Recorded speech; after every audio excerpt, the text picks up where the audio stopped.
اے نبی کی وائفز، اے نبی کی بیویوں، تم عام عورتوں کی طرح نہیں ہو، تم اور دنیاوی عورتوں کی طرح نہیں ہو. یا نساء النبی لستن کاحد من النساء، تم دنیا کی اور عورتوں کی مثل نہیں ہو، ان کی طرح نہیں ہو. ان اتقیتن، اگر تم اللہ سے ڈرتی ہو تو، اگر تم اللہ والی ہو تو، اگر اللہ کا خوف تمہارے اندر ہے تو تم اور عورتوں کی طرح نہیں ہو. فلا تخضعن بالقول، اے نبی کی بیویوں، اگر تمہارے پاس کوئی آ جائے اور تم سے گفتگو کرنے لگے تو تم ماں ہو سب کی، اس لیے اے نبی کی بیویوں، جب تم سے کوئی آدمی بات کرنا چاہے، گفتگو کرنا چاہے تو تم ان سے گفتگو کر سکتی ہو، بات چیت کر سکتی ہو، لیکن بات چیت کرتے ہوئے تمہارا لہجہ نرم نہیں ہونا چاہیے. فلا تخضعن بالقول، تمہاری بات چیت میں نرمی نہیں ہونی چاہیے، تمہاری بات میں مٹھاس نہیں ہونی چاہیے. جب تم کسی سے گفتگو کرو تو تمہاری آواز میں سریلا پن، میٹھا پن نہیں ہونا چاہیے، بلکہ معمولی سختی ہونی چاہیے، لہجے کے اندر تھوڑا کڑک پن ہونا چاہیے. اگر تم نرمی سے بات کرو گی، اگر تم سویٹ بن کر، سافٹ ہو کر تم کسی سے گفتگو کرو گی، فَيَطْمَعَ الَّذِي فِي قَلْبِهِ مَرَضٌ، تو جن مردوں کے دلوں میں بیماری ہے، عشق کا بھوت اور پیار کا بھوت بہت جلدی ان پر چڑھتا ہے. فَيَطْمَعَ الَّذِي فِي قَلْبِهِ مَرَضٌ، جن کے دلوں میں بیماری ہے وہ تمہارے سافٹ آواز سے، وہ تمہاری نرم و ملائم لہجے سے طرح طرح کے خیالات اپنے دل میں پال لے گا، طرح طرح کے وچار اپنے دماغ میں رکھ لے گا، اپنے مائنڈ میں لے آئے گا. اے نبی کی بیویوں، جب تم کسی سے بات کرو تو تمہاری آواز میں نرمی نہیں ہونی چاہیے. فَيَطْمَعَ الَّذِي فِي قَلْبِهِ مَرَضٌ، ورنہ بیمار دل والے تمہاری سافٹ سے، تمہارے نرم لہجے سے وہ اپنے دماغ میں، اپنے مائنڈ میں غلط خیالات پیدا کر لیں گے. یعنی شاید یہ سوچ لیں، ہوتا نا کسی نے جی ہاں ہنس کے مسکرا کے تھوڑی سی بات کر لیں تو اب بار بار فون ہوتا ہے، رانگ نمبر لگ گیا. ہم کو پڑھا رہے ہو، یہ رانگ نمبر جو بار بار لگ رہا ہے کیوں لگ رہا ہے؟ کیوں؟ یہ اسی سافٹ پن کا نتیجہ ہے. اگر پہلی بار لڑکی فون اٹھا کے کہے کون، کیا بات ہے، یہ رانگ نمبر لگا کیسے، کیوں آیا ہے، چلو ٹھیک ہے پہلی بار آ گیا، آئندہ نہیں آنا چاہیے، بس ہو گیا ختم. گالی بھی نہ دو، ہٹ ہٹ چل، یہ بھی مت، یہ کچھ کہنے کی ضرورت نہیں ہے، بس آواز میں تھوڑی سی سختی ہو، نرم لہجہ نہ ہو، دوبارہ آپ کے پاس فون نہیں آئے گا. ارے بڑی ٹائٹ ہے.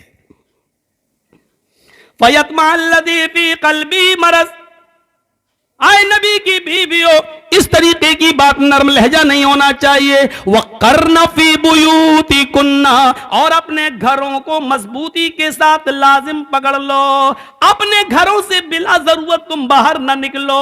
بہت سخت ضرورت ہو، بیمار ہو، ڈاکٹر کو دکھانے جانا ہے تو آپ جا سکتی ہو. اب ہر سنڈے کو ہی نہیں جاؤ، ہر سنڈے کو اپنے مائکے جانا ہے. آج کل سوشل میڈیا پہ بڑے بڑے وہ آ جاتے ہیں نا کبھی کبھی لطیفے، سنڈے کو شاپنگ، ہفتے کو ہم بازار جائیں گے، سنڈے کو اماں کے ہاں جائیں گے، منڈے کو فلاں جگہ جائیں گے. ہیں اپنے پتی سے کہتی جا رہی ہے، پتی نے سب سن لیا، کہنے لگا جی جمعے کو میں مسجد جاؤں گا. بیوی بولی وہ کیوں؟ کہا بھیک مانگنے. جب 6 دن تمہارے ساتھ اتنی جگہ جاؤں گا تو پھر اب رہ کیا گیا، 7واں دن اب ہے تو اب مسجد چلا جاؤں گا کٹورا لے کے بھیک مانگوں گا. 6 دن کا حساب تم نے جڑا دیا، 1 دن کا ہم نے جڑا دیا، اب رہ کیا گیا، جمعہ بچہ تو ہم مسجد میں چلے جاتے. حقیقت ہے کہ اتنے دنوں میں تو ہوئی. عجیب حالات ہیں. ہماری ماں بہنوں کو ایک تو اپنی زبان پر لگام دینا ہوگا، بولتی بہت ہے، کچر کچر کچر کچر کچر، رک نہیں سکتی. شاید آپ نے سنا ہوگا کہ آم کے پیڑ کے نیچے 2 عورتیں باتیں کر رہی تھیں، اچانک ایک آم ٹوٹ کے گرا. ایک عورت دوسری سے کہنے لگی ارے یہ اوپر سے کیسے گر گیا؟ دوسری کچھ بتانے ہی والی تھی کہ آم خود بول بیٹھا، تم دونوں کی باتیں سن کر میں پک گیا اس لیے گر گیا. تم دونوں کی چیچے میں سن کر میں پک گیا اس لیے گر گیا. پکنے کے بعد ہی آم گرتا ہے کہ میں پک گیا اور گر گیا. تو اتنا بھی کچر کچر نہیں ہو کہ دوسرا آدمی پک جائے اور بول پڑے. تو ایک تو اپنی آواز پر کنٹرول کرنا ہوگا، اور ایک اس چیز پہ کنٹرول کرنا ہوگا